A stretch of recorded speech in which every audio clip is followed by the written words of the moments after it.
Say necessity is the mother of invention.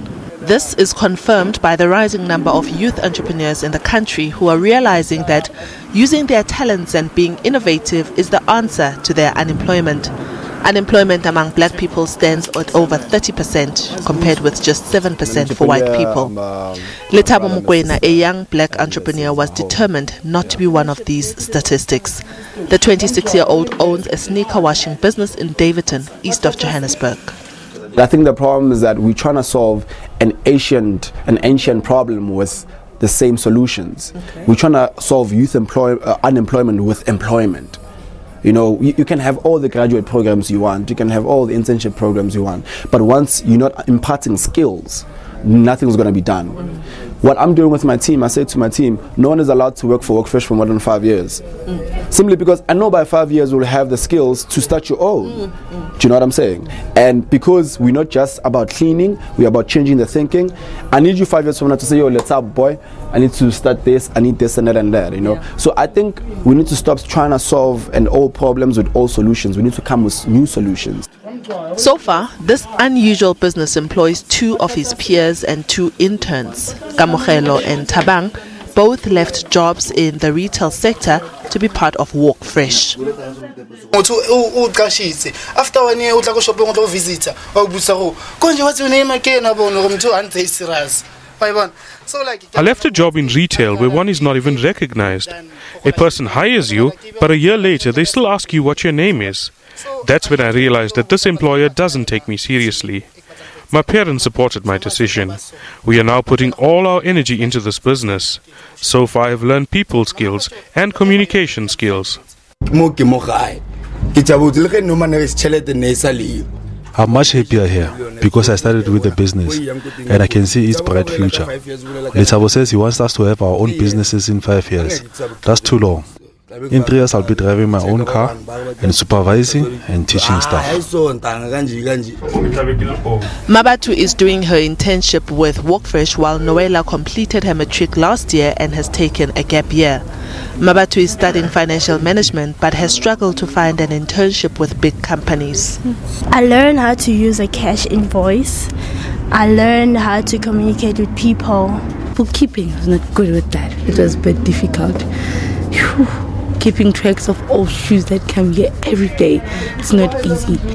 For just under 50 rands, your sneakers can be cleaned and ready to wear in under 3 days, weather permitting. You can also have your shoes resprayed here.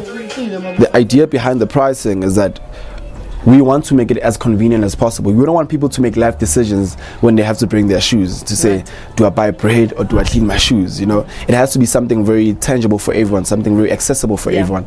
And these type of prices make it easy for people to support us.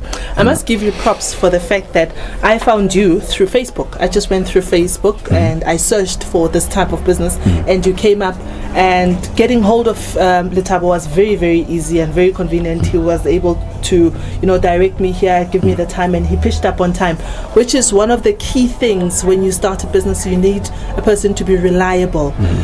How have you learned the tricks of the trade in terms of treating your customers and people who are interested in your business? Look, first of all, one of the goals of WalkFresh is to rewrite all the stories you know about youth entrepreneurship. Like, that's one of our goals, just to challenge the status quo that, you know, that if it's a youth business, we have to find him, we have to search for him, we have to do that. What we're trying to do is to set the bar higher, to say, look, if you're going to start a business in Daveyton, this is where the standard is. Okay. If you're not trying to come here, then you're playing, you know. But above that, I think it's mainly because in terms of you being able to find us, fortunately I studied marketing, you know, and branding at UJ. So that helped? Yeah, so that really helps because I know the search engine optimization things, all those AdWords and all of that, you know. So I'm able to position the business strategically to say, the minute you say sneaker, we come up, things like that, you know. The growth that this business has seen in 2 years is both admirable and encouraging. 2 years ago, 24-year-old Liabo Setho came up with an idea that would change his life. He came up with an idea of washing sneakers. So what you would do is that you would drop off the sneakers, he would wash them, and after work or after school, you would fetch them. Today, this business makes an average of around 30,000 rands in revenue per month. But what I'm more interested in how he started this business from what it was to what it is today. Let's find out from Liabo. Yeah, man, it's such a throwback, and it's just yesterday, but it feels like a while ago. Exactly, you know. But it was nice because what we learned is to use what we had. Now we are fancy. Now we had tabs and all of that, you know. But what this space taught us, it taught us what to use what we have, because there was no time for complaining that we don't have this, we don't have that. We just had to figure out how to use what we have, and I think that's helping us right now, because now we have a lot of resources and we know how to cut costs. Government says it is committed to developing entrepreneurs, but Liabo is skeptical of the method that government is using, particularly for the creative industry. The government doesn't know what to do with us as entrepreneurs. There's a big wave of us coming now, but the government is just sitting like, I have these grants, I have this and this. I've never applied for funding. I need government to put me strategically. I need government to say, Liabo, we have a function, come put your shoe shine chair and serve our people. They'll pay you, or we'll pay you. You know, because once government gives me 500,000 right now, I don't know what I'm going to do with it. Instead, I'm going to buy a flashy car, because I've never handled 500,000.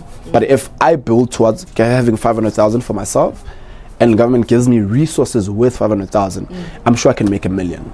Do you know what I'm saying? So for me, if we also, because I mean, also with the government, the systems that are there implementing in government are not designed to help us find jobs. I once went to them and I said, I clean sneakers. They're like, we don't know which category to put you under.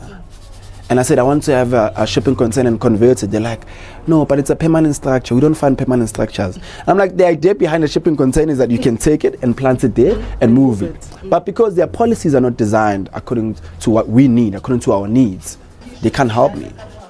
WalkFresh now has drop-off points in and around Johannesburg in partnership with a laundromat. This enables them to reach a much bigger market outside of their base. And in the long term, it plans to expand to as far afield as Cameroon in West Africa. Litabo's success is a perfect example that dreams of the youth do come true. Liabo Setho, SABC News, Davidton in the East Rand.